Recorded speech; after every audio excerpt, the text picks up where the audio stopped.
This is the Rocketeer's Midnight Dispatch, with news from Mercury to the outer planets and beyond. Shadow on the Moon by Sarah Light Waller. Chapter 1. An expensive roadster, engine roaring and rear windshield cracked by a tearing bullet wound, speeded recklessly through the city. A few blocks behind, police sirens screamed.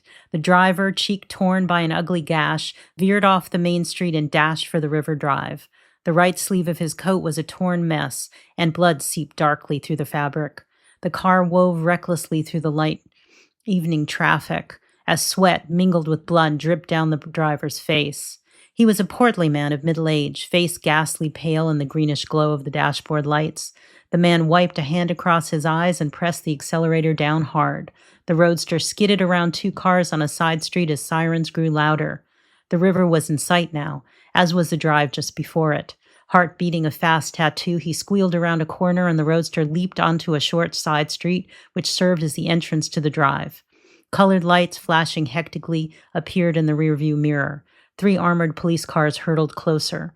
The driver pulled his roadster onto the drive and plunged north. There was no traffic on the East Side Drive at this hour, and he pressed the pedal to the floor. The engine revved and the speedometer's needle rose toward 90, and then faster still. The police cars hurtled onto the drive in furious pursuit. The roadster's driver glanced briefly into the rearview mirror and realized he couldn't outrun the cops for much longer. He glanced quickly across the front seat. A pretty girl sat slumped, unconscious, on the seat beside him. Her hands were tied behind her, and there was a rag stuffed into her attractive mouth. On the floor near her feet was a satchel containing $10,000. He knew he could not fulfill his mission. He knew there was no escape for him. But the girl, did she have to die with him? Suddenly he couldn't stomach the thought.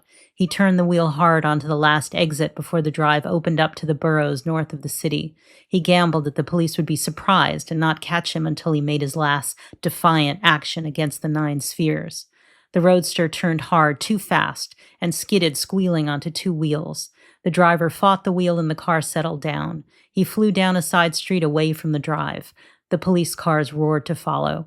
On a small residential street, the driver risked another glance into the rearview mirror. He'd gained some ground and was now a few blocks ahead.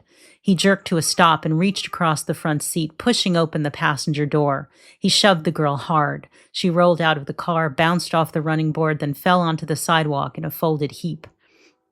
The fall jarred the girl awake, and she gasped behind the gag. He didn't bother to pull the door closed, just spurted away from the curb and pressed down the gas pedal as far as it would go. The pretty street was punctuated by venerable and sturdy trees. The man behind the wheel whispered something unintelligible and plunged towards an old oak. The crash made a tremendous and terrible sound. The girl struggled up onto one elbow and goggled. There was no question of the driver's survival. What you have just listened to is a preview of Shadow on the Moon, a new Moonman novelette by Sarah Light Waller. To find out more, please go to lucinapress.com.